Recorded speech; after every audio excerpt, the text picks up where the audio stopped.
नमस्कार, मैं हूं अनुराग मालवीय। प्रदेश दिन भर में आपका स्वागत है। प्रदेश दिन भर में एक बड़ी खबर के साथ हम लोग यहां हाजिर हैं। खबर है मध्य प्रदेश के 2 मंत्रियों पर छा रहे संकट के बादलों की, और उसके अचानक बाद शुरू हो गई है कैबिनेट में फेरबदल की चर्चाएं। हालांकि होगा नहीं होगा इस पर कोई दावा नहीं है, लेकिन चर्चाएं शुरू हो गई है। भाजपा दफ्तर में कहीं ना कहीं इस मामले में कानाफूसी शुरू हो गई है।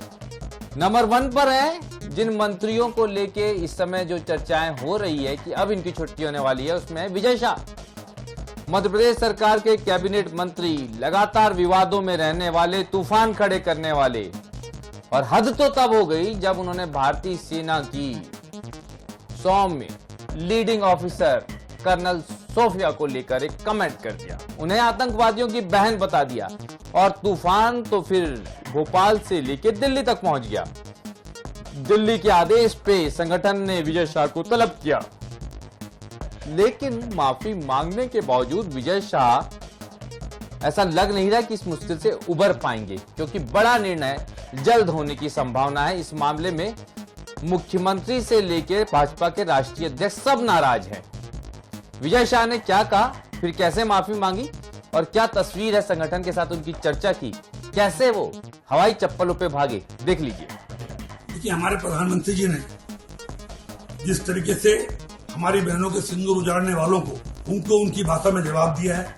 हमारी बहनों के साथ जो कुछ हुआ था उसको उन्हीं की भाषा में बदला लिया गया है। कुछ मेरे भाषण को अलग संदर्भ में ना देखें। अगर जो अलग संदर्भ में देख रहे हैं तो मैं उनसे कहना चाहता हूँ कि वो उस संदर्भ में नहीं है। वो हमारी बहनें हैं, उन्होंने बहुत ताकत से सेना के साथ मिलकर उसको बदले। तो ये है मध्य प्रदेश सरकार के कैबिनेट मंत्री विजय शाह जी। आपने सुना किस तरह की भाषा का इन्होंने उपयोग किया, लेकिन अब इनके लिए रास्ते मुश्किल होने वाले हैं।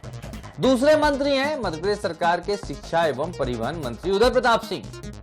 लगातार विवादों के चलते, परिवहन विभाग में घोटालों के चलते लगातार कलई खुलते चलते, और बता रहे हैं कि राष्ट्रीय एजेंसीज ने जब जांच की तो बहुत सारे परिवहन विभाग के घोटाले सामने आ रहे हैं। सौरभ शर्मा मामले में, और उसके बाद जो है वर्तमान परिवहन मंत्री की भी उलझनें बढ़ रही हैं। लेकिन ये वर्तमान परिवहन मंत्री मध्य प्रदेश सरकार के स्कूल शिक्षा मंत्री भी हैं।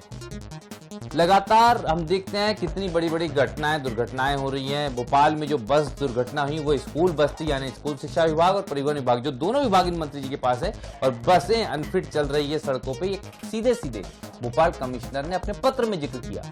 लापरवाही के लिए आरटीओ को निलंबित करना पड़ा मुख्यमंत्री को, परिवहन मंत्री ने एक्शन नहीं लिया।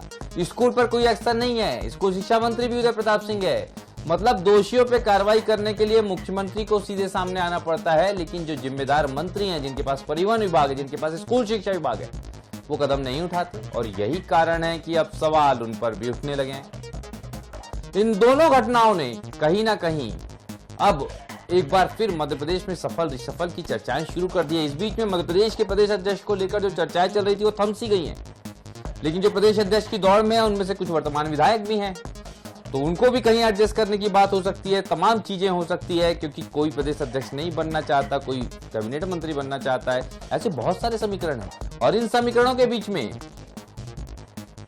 कैबिनेट में बदलाव की चर्चाएं हैं। वन मंत्री का पद खाली है, बहुत सारी जिम्मेदारियां मुख्यमंत्री अकेले संभाले हुए हैं।